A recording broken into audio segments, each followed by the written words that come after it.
আসসালামু আলাইকুম। ফারহানাস ব্লগে আপনাদের সবাইকে স্বাগত।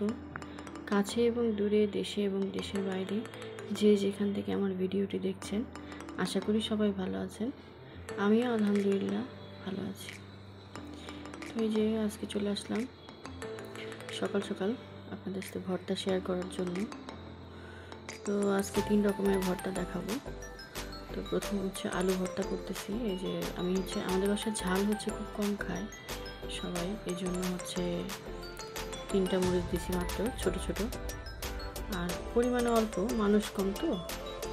আমার ছেলে আবার ভর্তা বেশি খাইতে চায় না। মানুষ আমরা 3জন, আমি, আপনাদের ভাইয়া আর আমার শাশুড়ি। তো এই যে অল্প অল্প করে ভর্তা বানাচ্ছি। ধনে পাতা দিলাম, পেঁয়াজ দিলাম, শুকনো মরিচ দিলাম আর সরিষার তেল। এগুলো নতুন আলু ভর্তা, খুবই মজা লাগে নতুন আলু ভর্তাটা খেতে। আর সিম ভর্তা করবো আর ধনে পাতা ভর্তা করবো। এই যে আলু ভর্তাটা হয়ে গেল। আর সিমের মধ্যেও আমি মরিচ খুবই কম দিব, কারণ মা সিমে বেশি মরিচ খাইতে পারে না, ঝাল খাইতে পারে না, এমনি কোনো কিছুতেই বেশি ঝাল খাইতে পারে না। এই জন্য একদম একটা মরিচ দিয়েই বানাই দিব, কারণ পরিমাণে অল্প। আর এই মরিচগুলো প্রচুর ঝাল, এত পরিমাণ ঝাল এই মরিচগুলো, এই জন্য অল্প দিলেই হয়ে যায়। আর আমি এক্সট্রা একটু ঝাল ভর্তা করব, যা আমার হাজব্যান্ড ঝাল পছন্দ করে।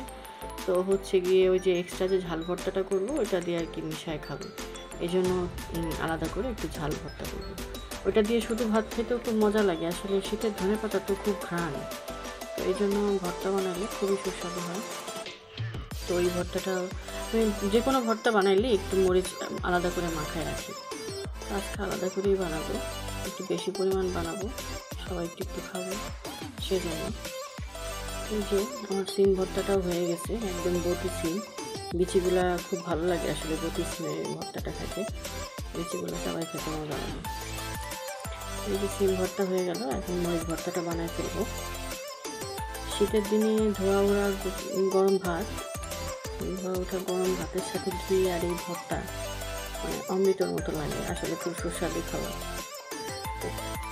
ভিডিওটি ভালো লাগলে সবাই একটা লাইক দিন। এই ভর্তাগুলো যদি ভালো লাগে, আমার ভিডিওটা যদি ভালো লাগে, অবশ্যই একটা লাইক দিন, আমার চ্যানেলটি সাবস্ক্রাইব করেন। আর যারা অলরেডি সাবস্ক্রাইব করছেন তাদেরকে অসংখ্য ধন্যবাদ। আর যারা এখনও করেননি, প্লিজ আমার চ্যানেলটি সাবস্ক্রাইব করে আমার জন্য দোয়া করেন। সবাই ভালো থাকেন। আল্লাহ হাফিজ, আসসালামু আলাইকুম।